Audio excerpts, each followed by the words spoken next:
সেই অবসরে आज ओडार आईनजीवी दिवस पालन कर एप्रिल 28 को आज आम समस्ते सत्यवादी आईनजीवी संघर आईनजीवी दिवस पालन करने एकत्रित होती अवसर में उपस्थित सत्यवादी आईनजीवी संघर सभापति संपादक समस्त सभ्यवृंद सभ्य सभ्या आमर तहसिल अतिरिक्त तहसिलदार अर्पिता मैडम समस्त को मु आज आईनजीवी दिवस रे हार्दिक अभिनंदन और शुभेच्छा ज्ञापन करुँच। मधुसूदन दास विषय में आपण मैंने समस्ते जानी सारे ना जानी सारे उत्कलर गौरव बोली कहुए और आज दिवस गोटे स्वाभिमान दिवस बोली आज दिवस जन्म कहीं से आईनजीवी हिसाब से बहुत स्वाभिमान सहित लड़िंट जो कथा समस्ते आमर आईनजीवी मैंने कहीगले निर्भीक हवा दरकार स्वाभिमानी भी हवा दरकार नकारात्मक गुण को परित्याग करने दरकार और लोक मान पाखे केमी आईन पहुँचो से विषय में आम मैंने सचेतन हवा दरकार। प्रथम ग्राजुएट प्रथम बारिस्टर बा वकिलात एडवोकेट एवं आमर स्वतंत्र ओडिशा प्रदेश गठन में से हूँ आगधाड़ी थे सहित आमर जन फ्रीडम फाइटर भी थे। आपण मैंने शुणी जगन्नाथ जो आक्ट आसला जगन्नाथ केस जो जगन्नाथ टेम्पल का केस भी आम उत्कल गौरव मधुसूदन दास जी लड़ी से केसटा जोटा कि एक्जाम्पलरी केस गोटे आम समस्त तेणु तांकर किसी स्वाभिमान थे से कहवा कथा कि प्रति लोक पाखे न्याय जस्टिस पहुँचवा दरकार स्वप्न धीरे धीरे पूरा होगा जाऊँगी आमको कारण कहगला कि भूपेन्द्र बाबू कहले कि धीरे धीरे आम विलम्बर हो बरन आम जेएमएफसी कोर्ट एक पाई तो धीरे धीरे आप जानते सब ब्लॉक रे कोर्ट आज जेएमएफसी कोर्ट होती गाड़ी खाली एडिशनल सब्जेक्ट कोर्ट हम धीरे धीरे चेंज हो माने प्रति आईन आपण पाखक पहुँचला तेणु आम आईन सहित थर हवा दरकार। आप देखिए जैसे आम गोटे आईन जानी आम के बढ़िया लगे आमको आम कॉन्फिडेंस आम लेवल आसता तेणु आम समस्ते आयो टे सब आईन बही गुड़ाक थरले पढ़ा आईन विषय में बेसी नॉलेज रखा कहीं आम जिते जाना आम लोक मानते साहय कर जोटा आमर अंजन बाबू कहले कि आम सीमित ना 126 163 बीएनएस धारा सीमित ना आम 126 कर 129 कर 163 ता भर भी आपण मैंने बीएनएस अन्य धारा भी आमको एग्जाम्पल देखते आम भी रेफर कर आपण भी आम भी शिखु आम मान आप भी शिखु शिक्षार धारा केवे बंद हम ना प्रत्येक सिविल केस रे आप देखो आमर ये आप प्राय प्रति सप्ताह मो कोर्टे केस हो ना मैडम कोर्टे कि मोहन सार कोर्टे केस सिविल भी बहुत लिटिगेशन भी आसीगला आगुरी जमी कंटेस्टेड केसेस थे कंटेस्टेड केसेस बहुत बढ़िया बहुत सारे लिटिगेशन आसीगला आम भी हाईकोर्ट में एत केस पढ़ी आम भी पारा वाइज काउंटर दे आम भी मैंने परेशान हो तो लोक मैंने धीरे धीरे अवेयरनेस हो गए तेणु लोक मैंने जेहेतु आईन विषय आमको अधिका भी जानते तेणु आमको आहरी आईन को भल भाव तर्जमा करने को पड़ो और आईन को आहरी शिक्षक तेरे जाकि मधुबाबूर स्वप्न पूरण हो निर्भीक हवा स्वाभिमान हवा आईन को जाने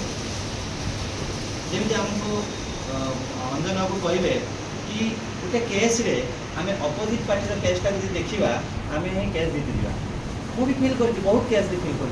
आप बहुत सारे साइटेसन देखो मुझे गोटे दुटा एग्जाम्पल देवी जो आम गोटे SARFAESI act case SARFAESI act मतलब बैंक लोन नि तो सरफेसी आक्ट बैंक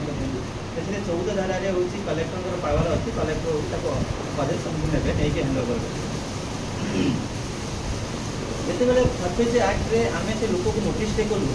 सी लोक गला कोर्ट हाईकोर्ट रे अपोजिट पार्टी से केस लाकुना को सी प्रड्यूस कर high court stay order they stay से केस रे तो बैंक जाऊँगी अपोजिट पार्टी एगनेस्ट केस करुँगी से हाईकोर्ट कौन कि 3 सप्ताह भितर पजेसन दियो ना तुम ना कंटेम्प्ट कर तेणु जी पिटिशनर रहा सी अपोजिट पार्टी लाकुना प्रड्यूस करे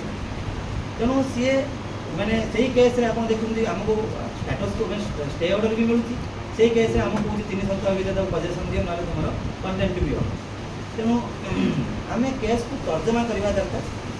अपोजिट पार्टी जो प्लेन कॉपी अच्छी आम भल भाव पढ़ा दरकार से आईनगत को आम आनालीसीस करवा आईन प्रत्येक वार्ड में गोटे गोटे मिनिंग अच्छे आप देखिए गोटे केस लोयर कोर्ट देखिए माने ताको होची ये कराऊँगी माने दोषी साब्यस्त कराऊँगी अपर कोर्टे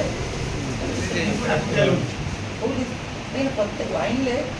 आम जो पढ़ा प्रत्येक वार्ड भी मिनिंग अलग अलग से आम ये आडमिनिस्ट्रेटर आम जो से बहीटा पढ़ू मोर जूनियर्स मैंने भी मोर कलिग्स मैंने मत पचारती अरे तू ये तो जानू आम केमी जापार पढ़ा भारी कष्ट लगुच मुझे आईन के मन रखू आईन टाक रेफर कर आईन टाक मन रखा कथा नुहे आईन टाक आम जानवा दरकार से रेफर करवा दरकार प्रत्येक माने पढ़ला बेले 2 थर 3 थर 4 थर देखा दरकार सब जिनसा से जाना दरकार आम जो मनकर बीएनएसएस पढ़ुंट आम बीएनएसएस चैप्टर पढ़ा अच्छा आम फास्ट चैप्टर यह कौ सेकेंड चैप्टर यह कौ तो आम जो से माने आमको बर्तमान बर्तमान आसो कि लॉ एंड ऑर्डर तो आम डायरेक्ट पढ़ा चैप्टर 4 चैप्टर 5 जहाँ लिखा है पढ़ा से आम जानवा दरकार कि हाँ ये जिनसा अच्छी जिते बड़े आम दरकार आम रेफर कर आम कल केस अच्छी आज रेफर कर तेणु आईनटा विषय आम भल भाव माने जानवा दरकार और जानिले आम आईन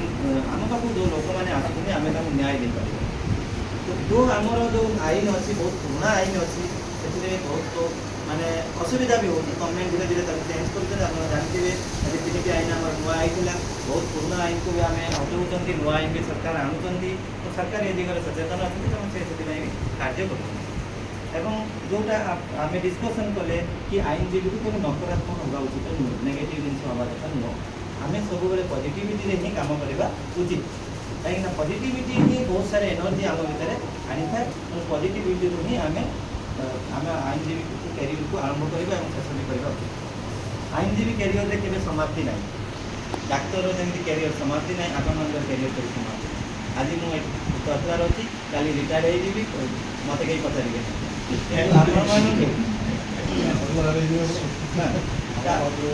ମୁଁ ଯାହା ବି ହେଇଗଲେ ବି ମୁଁ ରିଟାୟାର୍ଡ ହେଇଗଲା ପରେ କେହି ପଚାରିବେନି ମୁଁ ବେଲ୍ ମାରିଲେ ବି କେହି ଆସିବେନି। ସାର୍ ଯିଏ ଭଲ ସେ ରିଟାୟାର୍ଡ କର ସେ ପଚାରି ଚାଲିଥିବ।